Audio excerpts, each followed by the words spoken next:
मेरा नाम डॉक्टर अनमोल सिद्धू है। मैं consultant paediatrician and neonatologist. I am doctor Mukesh Chawla. I am consultant haematologist and bone marrow transplant physician. कर रहे हैं आज वर्ल्ड थैलेसीमिया डे है जो हर साल मनाया जाता है। तो आज हम थैलेसीमिया के ऊपर बात कर रहे हैं। थैलेसीमिया क्या है? ये एक जेनेटिक बीमारी है जिसमें अंदर से हमारा हीमोग्लोबिन बनना बंद हो जाता है, तो जिसकी वजह से बच्चे में अंदर से खून बनना बंद हो जाता है और उसको बार बार ब्लड ट्रांसफ्यूजन की जरूरत पड़ती है। तो ये एक जेनेटिक बीमारी है जो पेरेंट्स से बच्चे को जाती है। तो इसमें अलग अलग तरह का थैलेसीमिया होता है। एक कैरियर स्टेट होता है, एक इंटरमीडिएट स्टेट होता है, एक मेजर स्टेट होता है। तो मेजर स्टेट जो होता है वो सबसे ज्यादा प्रॉब्लमेटिक होता है, क्योंकि उसमें क्या होता है कि बच्चे का खून बिल्कुल ही बनना बंद हो जाता है अंदर से। तो उसमें क्या होता है, हमें बच्चे को लाइफ को सपोर्ट करने के लिए, ग्रोथ के लिए बार बार ब्लड ट्रांसफ्यूजन करना पड़ता है। तो इसमें हम ट्रीटमेंट की बात करें, जो हमारा ट्रेडिशनल ट्रीटमेंट है वो सपोर्टिव थेरेपी है कि बच्चे को बार बार ब्लड ट्रांसफ्यूजन देना पड़ता है डिपेंडिंग अपॉन हिज एज। उसमें हम एवरी 2 to 4 वीक्स उनको ब्लड ट्रांसफ्यूजन देते हैं 1 से 2 यूनिट, जिसमें हमें स्पेशलाइज ब्लड देना पड़ता है जो ल्यूकोडिप्लीटेड होता है, क्योंकि उससे इन्फेक्शंस का रिस्क बढ़ता है। तो एक स्पेशल ब्लड देते हैं जिसको ल्यूकोडिप्लीटेड PRBC बोलते हैं।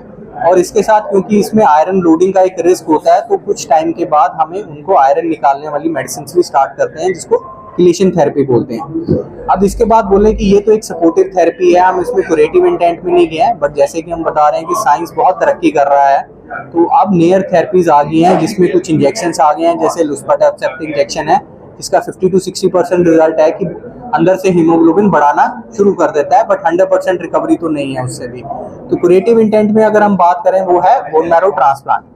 तो बोन मैरो ट्रांसप्लांट एक लेटेस्ट थेरेपी है जिसमें हम एक डोनर से उनके स्टेम सेल्स कलेक्ट करते हैं, चाहे बोन मैरो या ब्लड से, और पेशेंट को कीमो लगा के, ताकि उनकी बोन मैरो खत्म कर दी जाए, पेशेंट को वो सेल वापस चढ़ा दिए जाते हैं। ये एक ब्लड ट्रांसफ्यूजन की तरह प्रोसीजर होता है जिसमें 3 से 4 हफ्ते लगते हैं और पेशेंट को हॉस्पिटल में रखना पड़ता है। और जो डोनर सेल्स होते हैं फिर वो खून बनाना शुरू कर देते हैं, जिससे उनका खून बनना शुरू हो जाता है। ये डिफरेंट टाइप्स का होता है। जैसे हम बात करें, एक होता है मैच सिबलिंग होता है कि भाई बहन से ही चेक किया जाता है और पूरा मैच हो। अगर भाई बहन से अवेलेबल नहीं है, क्योंकि ये फैमिलियल प्रॉब्लम भी हो सकती है, तो हम अनरिलेटेड डोनर से चेक करते हैं जिसमें ट्रांसप्लांट रजिस्ट्रीज है, कुछ इंडिया की भी हैं, बाहर की भी हैं, तो उसको हम मैच अनरिलेटेड डोनर ट्रांसप्लांट बोलते हैं। इसके अलावा अगर हमें कोई मैच डोनर नहीं मिल रहा तो हम हैप्लो ट्रांसप्लांट भी बोलते हैं, जिसको बोलते हैं हाफ मैचिंग। तो वो पेरेंट्स या सिबलिंग से किया जा सकता है, जो थोड़ा सा कॉम्प्लिकेटेड प्रोसीजर है। तो हम कॉस्ट की बात करें, डिपेंडिंग अपॉन कौन सा ट्रांसप्लांट कर रहे हैं, तो ये 12-15 लाख से लेके 30 to 35 लाख तक इसका कॉस्ट करता है।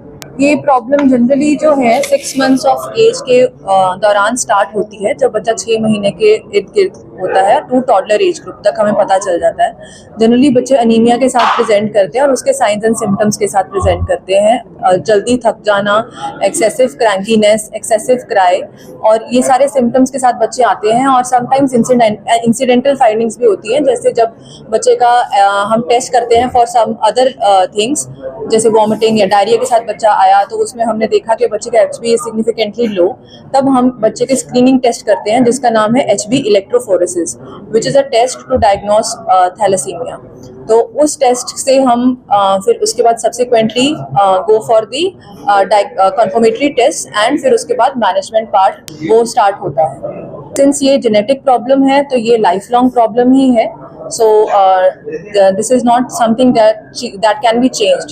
तो जेनेटिक प्रॉब्लम है तो लाइफ लॉन्ग है, बट अगर ट्रेट है तो तब बच्चे को कोई इतनी प्रॉब्लम नहीं आती है, ना ही बड़े होकर वो प्रॉब्लम आती है। बट इफ थैलेसीमिया मेजर है then this is very significant problem, and बहुत ज़्यादा हाई मॉर्बिडिटी एंड मोर्टेलिटी होती है इन पेशेंट्स में। गवर्नमेंट एडेड कई सुविधाएं लॉन्च करी गई हैं, जैसे सर ने अभी हमें बताया कि काफ़ी सारे ऐसे इंस्टीट्यूट्स हैं जहाँ पे हमारा बोन मैरो ट्रांसप्लांट भी उनकी तरफ से एड किया जा रहा है, एंड कुछ प्राइवेट इंस्टीट्यूट्स में भी। गवर्नमेंट की तरफ से कुछ एड है बोन मैरो ट्रांसप्लांट करने के लिए, तो वो कुछ उन्होंने सेंटर्स आइडेंटिफाई किए हुए हैं। कुछ गवर्नमेंट और प्राइवेट सेंटर्स हैं जहाँ पे थैलेसीमिया का ट्रांसप्लांट अंडर गवर्नमेंट एड होता है, जो थोड़ा सा लो सोशियो इकोनॉमिक स्टेटस के होते हैं। गवर्नमेंट एडेड नहीं है, बट ट्रांसप्लांट फैसिलिटी हमारे पास अवेलेबल है। जो गवर्नमेंट का एड है वो नहीं है अभी हमारे पास। आपका तो वही जो चार्जेस है। यस। तो जैसे आप बता रहे हो कि ये मतलब पेरेंट्स को रहेगा ही रहेगा, तभी ये प्रॉब्लम आती है। हाँ, ये जेनेटिक डिसऑर्डर है, ये अंदर से चेंज नहीं होगा।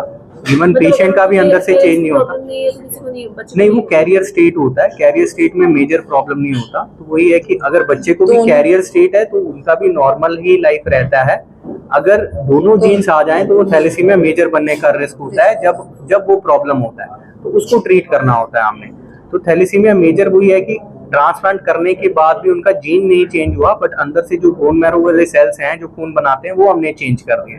तो जैसे बताया कि अगर अंदर से चेंज करना है तो latest therapy is gene therapy, जो अभी तक हमारे पास इंडिया में नहीं है अवेलेबल। इसको जल्दी से जल्दी करना चाहिए जब डिटेक्ट हो जाए। जैसे हमने बात किया कि 6 महीने से लेके 2 साल के अंदर यूजली ये डायग्नोस हो जाता है, मैक्सिमम टिल 5 ईयर्स।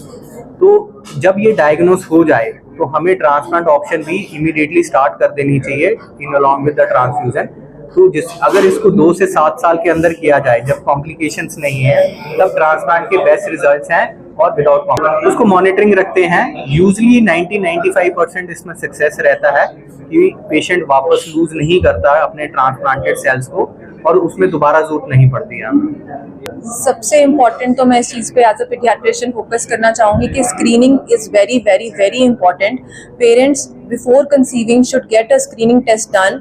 एक बेसिक टेस्ट है HP इलेक्ट्रोफोरेसिस, वो हमने करवाना है और उसमें हमें कंफर्मेशन हो जाता है द पेरेंट्स आर कैरियर्स और नॉट। अगर दोनों पेरेंट्स कैरियर्स हैं then we have to take precautions accordingly. तो स्क्रीनिंग बहुत इंपॉर्टेंट है, ये एक प्रिवेंटेबल बीमारी है, तो please go for the screening.